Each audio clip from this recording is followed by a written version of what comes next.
for joining me today, Maria. Really lovely to have you on and get your input into this series we're doing, which is, well, just for the viewers out there, is our AI series about the adoption of AI within the built environment, where we're taking different perspectives of business leaders across the built environment and how they're utilizing AI and how they see it going and that sort of stuff. It would be great, maybe, Maria, if you could just give us a bit of an intro on you and your background and, you know, what angle you're coming from, and then we'll get into the meat and drink of it. Thank you, Alex. It's a great pleasure to meet with you today to discuss this very exciting topic in our industry. I have worked in the industry as a senior leader, CIO, head of IT for 30 plus years. And certainly in real estate, you know, when I first started, some of the issues that really prevailed, I think, continue from a technology adoption perspective, from the amount of money that we're spending. But, you know, certainly over the years, you know, the landscape has evolved. An organization that I, you know, started to work with, where I cut my teeth on in the career, you know, in my career, certainly went from a national to North American to REIT to private to institutional type, you know, all the different facets of the industry, and end-to-end operator, owner, landlord, investment advisor. So I've seen it all in terms of acquisitions and dispositions and mergers, for all of those pillars of the organization, you know, an organization in real estate, and certainly going global. Kind of expanded my network and my understanding of tech and its adoption.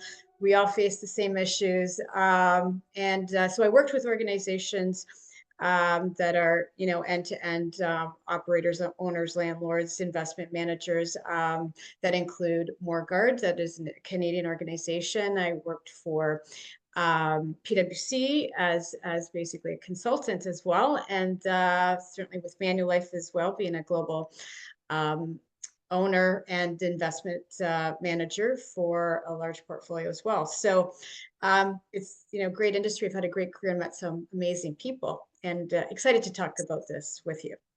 Yeah, well, fantastic. And look, amazing to get your input as well, Maria, because you've got such a, you know, such a great amount of experience across that property space, and particularly with the, you know, the tech side of things and how that's embedded, the challenges that we face and everything else. You know, I'm really interested to get your input on this and where you see AI being adopted and all that sort of stuff. So, I mean, you know, from your point of view, where do you see what opportunities do you see for AI within sort of your area of the built environment or the built environment? Yeah, so, you know, and I think the opportunities, some of them we know to some degree, but some of them we really don't. And I think the mystery of it all is could either be exciting or daunting.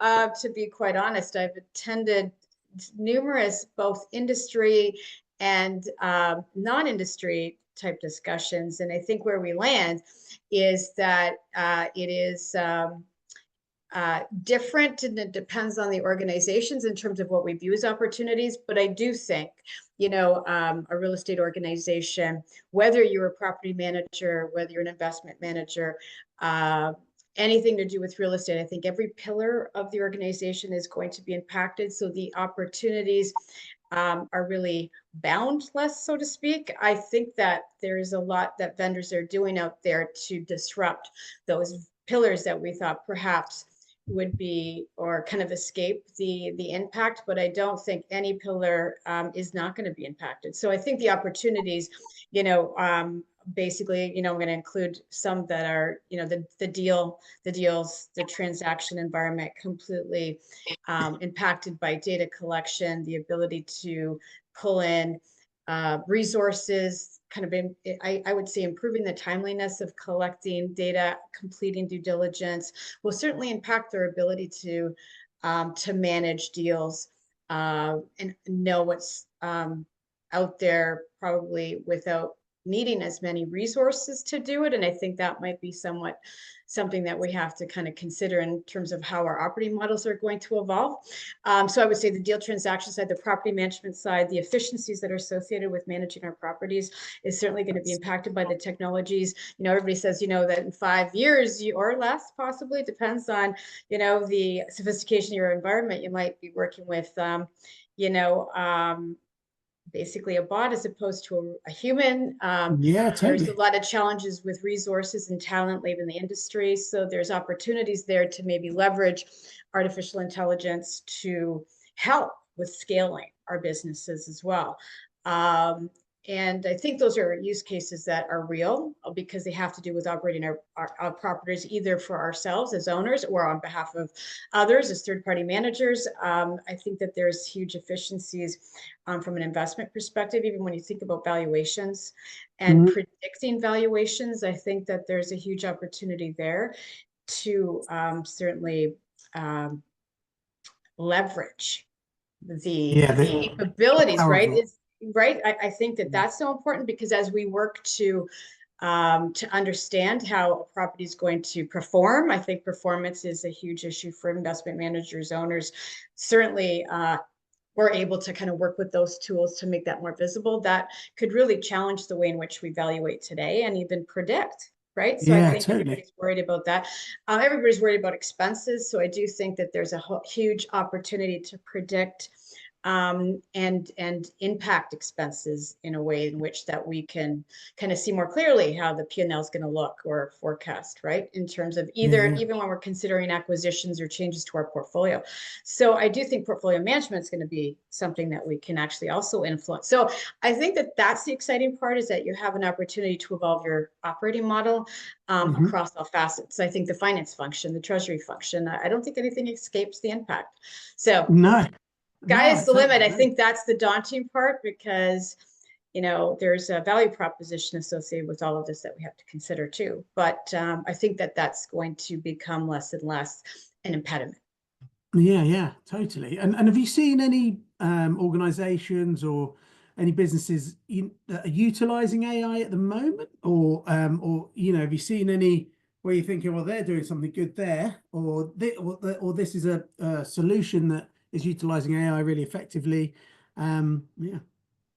Well, I do feel that organizations are chipping away at strategies Mm. to either experiment or actually implement. And that would really depend on the size of your organization and how much of an experiment budget you have to Yeah. leverage. But there's certainly a lot of vendors out there that are changing the landscape and have roadmaps that are AI infused.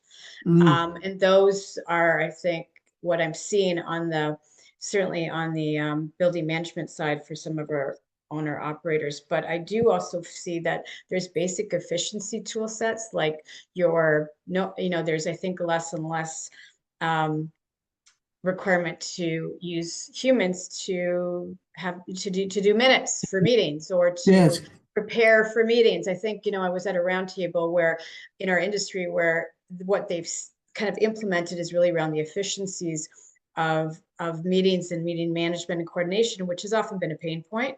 The turnaround of meeting minutes, the preparation for minutes or preparation for meetings, because now we're seeing that these tool sets have basically even been improved in just a short period of time that actually prepares you. I mean, look, Google with Gemini is actually launched that's actually allowing you to be very prepared. And there's an analysis being done of who you've met with, what you've discussed.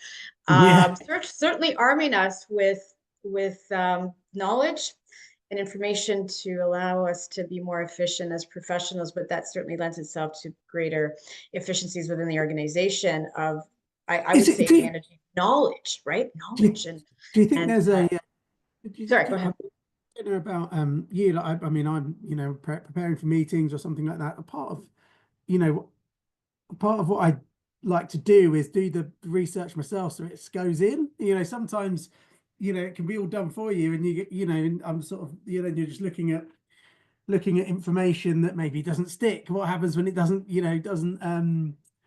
but it's not working, or when things aren't there, you sort of, are you almost disengaging your brain to a point where you're just so reliant on the AI to throw you the information that you need before that meeting quickly? I don't know. I just It's a great point because we always say, and I hate to use this word, but are we becoming dumber? We don't want to become dumber. We want to, no. right? Because that's a fear too. We actually want to use our intelligence to drive this. So I think, I think that's something that we definitely have to manage. But it's those some of those repetitive tasks that we also find overwhelming that are being Yeah. managed now. And I'm thinking about the content that's being generated. Sometimes it's do you have enough time to even review it? But at least it's being done and you can review it and people are engaging. And I do think even in collecting information, I think that there's tools that we are now becoming more comfortable using. I think, and not discussing, not, the security But aspects that we've all been concerned about, but you're starting to use these tools to prepare presentations or to prepare well, like content, right? what you Like were if you saying with the like all that research, sometimes when you're preparing your slides or you're preparing your yes, discussions, you're preparing exactly, meeting with totally, stakeholders, your customer, like you're going, okay, I just need to organize my thoughts. And it's helping you to organize your thoughts. So I think those basic efficiencies a lot of people are using now. Again, there is a reskilling, I think, that I've seen that people are starting to ensure that happens, because I do think not everyone feels comfortable still, even if those tool sets are being embedded, like Microsoft's licensing is now incorporating Copilot. So there's no reason why you wouldn't experiment with it if you were a Microsoft user, which many are, even smaller organizations have, totally. right? But I think that also is an opportunity to start educating and reskilling just to keep up, because I think there is a greater urgency to do some of that. Even for smaller organizations to continue to scale, there's a huge opportunity there. But yeah, Yeah, and and I I'm think seeing a lot more on the more partnerships, I would say, with organizations, real estate organizations, with tech vendors yeah, to and I think and that's a larger organizations. I've seen a lot of announcements where there's tech vendors partnering and collaborating with real estate organizations that obviously have bigger budgets to kind of implement practices. I think there's a lot going on in there in retail for sure, because retail stands to gain quite a bit from consumer preferences and traffic and changes, or even tightening tenant relationships, and basically buyer preferences and who's in your mall and reaching out to them. I think there's a huge opportunity with retail tenants and traffic that's going to be influenced by artificial intelligence technologies. yeah, and like the engagement, customer engagement, and that sort of thing, and certain initial conversations and things. There's AI that I've used on my phone that just chats to you you can just talk to it as if it was a person. It sounds just like a person, and you could see that being implemented in like call centers, or taking the first calls of a prospective buyer or something. What do you want? Where are you going? But just getting all the interest, all the important details, to the point where you go, okay, this is a proper buyer. They can go to a proper, a real consultant who can take it on from there and do the engagement. But what implications does that have for the workforce and things like that? What are your thoughts there in terms of the impact on, roles and people within the field? Yeah, I think that's the daunting part too. I was at a recent event, an EY event, where there at my table there was a chief people officer that is actually very engaged and believes that they need to own the artificial intelligence strategy, let's say, for the organization, because Mm. of the very It's almost like another point that you're worker. making, because Yeah. it's changing people and what they should, how they should work and how their role should be executed. And so I do think there's a huge responsibility that an organization will have now to reskill and to address those concerns and It's help not people. just human resources, it's human and AI resources. Yeah. And yeah, kind of the journey is going to be an interesting one, not without turbulence and stops and starts.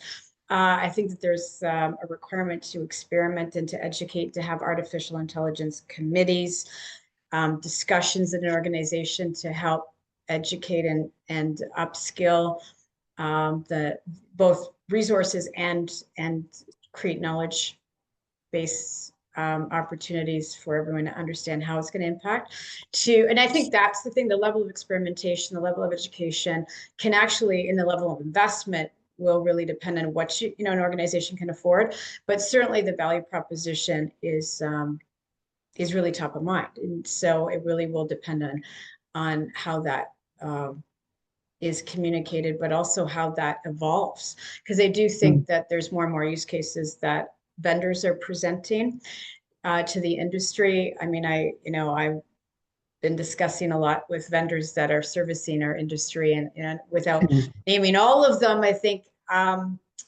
many of them, and I probably would kind of not want to say 100%, but I would say it's close to have roadmaps that are AI infused, and Yardi services our industry globally. They've got an AI suite that, that is infused and that's out there. And again, getting under the covers and understand the technology, and a lot of people say, okay, what is that level of AI kind of assistance? But certainly that's going to evolve, and that changes the way in which we manage our real estate. I mean, because it's going to continue to be enhanced, and if you're you're already customer, you're obviously going to be aligned, or at some point be able to implement some of these improvements or enhancements, which will ultimately change the way in which you execute responsibilities and the people that you need.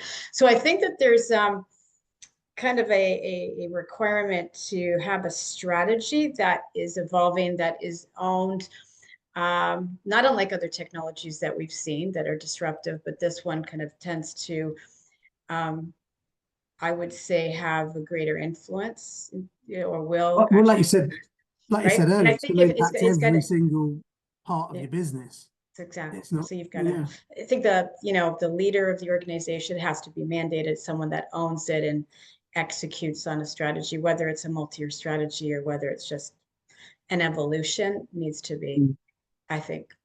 Yeah, definitely. I mean, weaved into the fabric.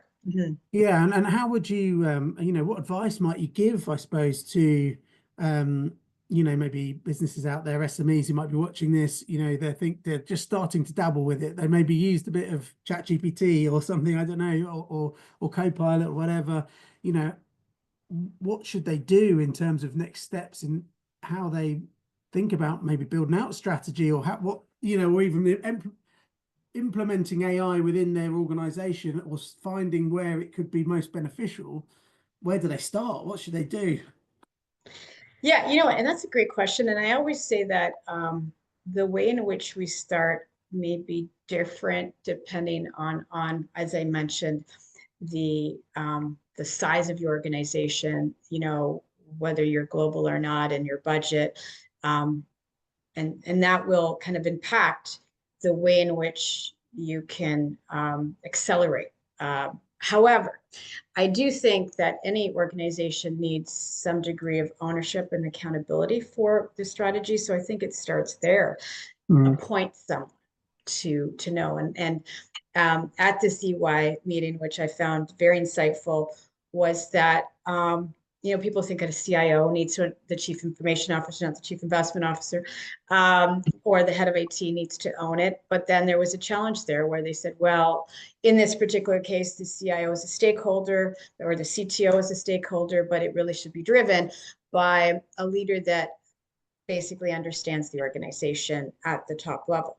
So is it a top down level, bottoms up? It could be, or, a little bit of both, but you certainly need some, exactly, because a lot of the understanding and knowledge might come from kind of different levels of the organization. However, it does, I think you got to appoint someone to manage so that it doesn't get lost.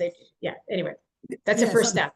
It's like the broader idea of any type of innovation. We did a survey and a report a year or so ago about innovation with digital transformation within the built environment. This fits right into it, but that was very much the theme that came up. It was cultural shift, and it had to be very much driven, owned at the top level. They had to, because nothing happens without the backing of the board or the CEO or whoever's driving it, but it had to permeate through the whole business, and certainly at the ground level, how AI or whatever, any sort of new technology might be able to be embedded, it's sort of going to be understood by the people on the ground doing the day-to-day tasks or whatever it is that needs to be done. But it's sort of a whole organizational strategy. I suppose strategy is the first thing they need to work out. Yeah, I do think there's an opportunity cost to not doing something. So my concern or my advice, let's say, to an organization would be to do something, appoint someone or a group. And don't be afraid, but because sometimes I think, if you kind of say, no, I'll wait for everybody else to do something and then I will. I think that real estate tends to, or has in the past, kind of pushed off digital investments for various reasons. And I get it, because again, it's back to value proposition, but you could also charge resources or a group to kind of chip away at value prop as well for your organization, right? That really helps. And I think it's an education process that could really motivate both leadership and employees of an organization, and help. Great point is the mindset, and help to elevate the thinking, the critical thinking that's required, the other strategies that have to be in place, because I do think it's not just, okay, what are we going to do with AI, but it's, do you have the building blocks in place? Because there's also that may not be in place. There might be organizations that don't have the proper foundation, the proper tech stack, the data governance pieces. And it doesn't matter what size of organization you have, but the way in which you can successfully implement AI strategies is really dependent on your foundation. And you definitely need a good data strategy or understanding. And like I said earlier, that I cut my teeth in this industry, but data integrity was an issue when I first joined, and it kind of continues to be as you grow your tech stack, right? So if you don't have a sound data strategy or even process around collecting it, it certainly is something that you can start doing. So there's though, so I think it's that too, right? It's not just like, okay, we're taking advantage of all of this, and now it's just we've got a strategy and we're gonna we're suddenly going to be AI infused, and it's I think it's certainly an evolution, and there's a lot that we can do to prepare and experiment. I think like even experiment. Yeah, right. Anyway, sorry. Go ahead, Alex. Yeah, something what we've done in our business is look at almost map out the tasks of each role or whatever, and go, right, okay, what are we doing there? What could AI help us with?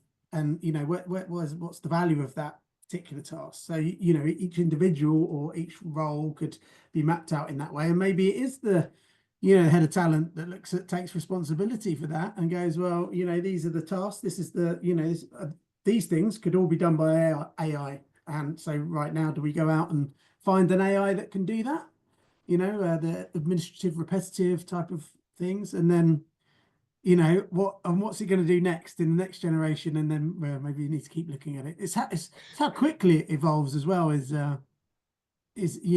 exciting and a bit scary as well, I suppose. Yeah, exactly. It is daunting, isn't it? Because I think, but when you think about tools, I do think that like the entrepreneurial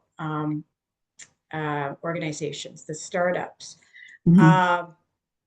there's a real opportunity to run more thinly at every level. So I think that's also something to think about. So when we kind of look at our operating models and look at the changing roles, the technology, understanding the tech, to me, there's, I think we as technologists have a responsibility to educate our leadership on what technology is doing, because I know, and I'm not suggesting that we need to, let go people or any of that. I'm not suggesting it because people are going to be replaced, but I do think that there is a lot of talent that's leaving the industry through retirement and I do believe that looking at understanding your vendor roadmaps, understanding how to leverage, like lead generation, let's say, could really be 80% automated through kind of leveraging the tool sets in a lot of our could be Yardi, it could be DealPath, it could be many of these deal platforms, could be VTS, that any of these platforms, and I'm just throwing out a few that have those roadmaps in place where you could do more with the technology than you used to collect that information or to help with the deal process on many levels, like as an example. So I know it's that mindset of, well, can we leverage this technology to do this, and how do we change our processes or and requirements for how we execute is really kind of the challenge. But I do think that that's going to change. I think the real estate organizations of the future will be thinner in terms of people, and could certainly operate more efficiently that way. Yeah, definitely. And look, it's up, last few years, maybe there's been more people available, there's been layoffs and there's people on the market and things like that. But I think as soon as we go through any significant growth again, it will be a very candidate, talent short market. War for talent, as I've talked about for the last 10 years, is really hard to find good people. It pushes wages up, pushes inflation up. So I think what we'll see is that businesses and people within the businesses are almost superpowered by utilizing AI to be more productive. Correct. One of the other guests I spoke to, gave the analogy of, a farmer with a tractor. There was a farmer plowing the field with behind a ox or whatever before, and then the guy next door comes along with a tractor. He's still a farmer, but he's doing twice as much land and generating twice as much, his crops twice as big. And AI is just the next evolution in that type of technology. We're just going to be much more productive. And there's aging population, there's a birth rates dropping in the Western world. There's going to be issues within sort of the talent space, and finding people to do jobs and things like that. So I think AI might be just along at the right time to, enable us to improve, maintain or increase our productivity per head.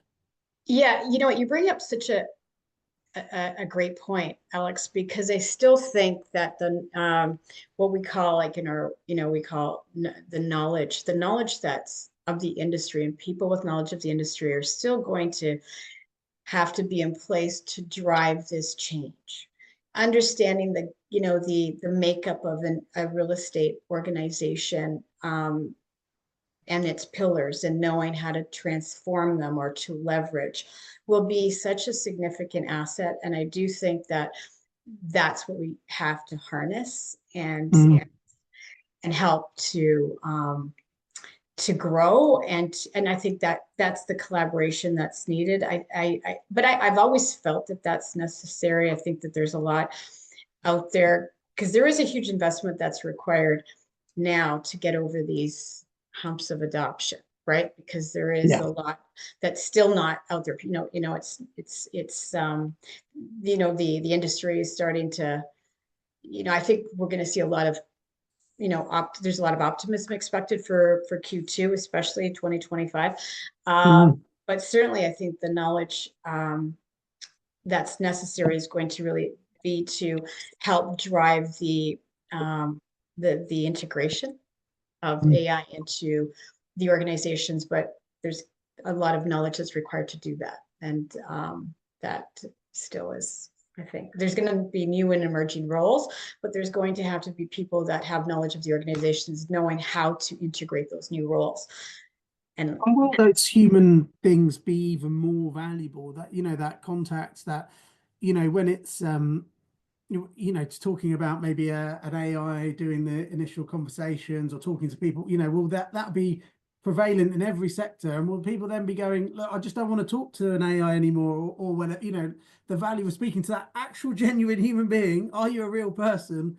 Does that have more value? Or will, like face-to-face meetings, actually going to meet people, the old way of that, actually going to events becomes even more valuable, and that exactly.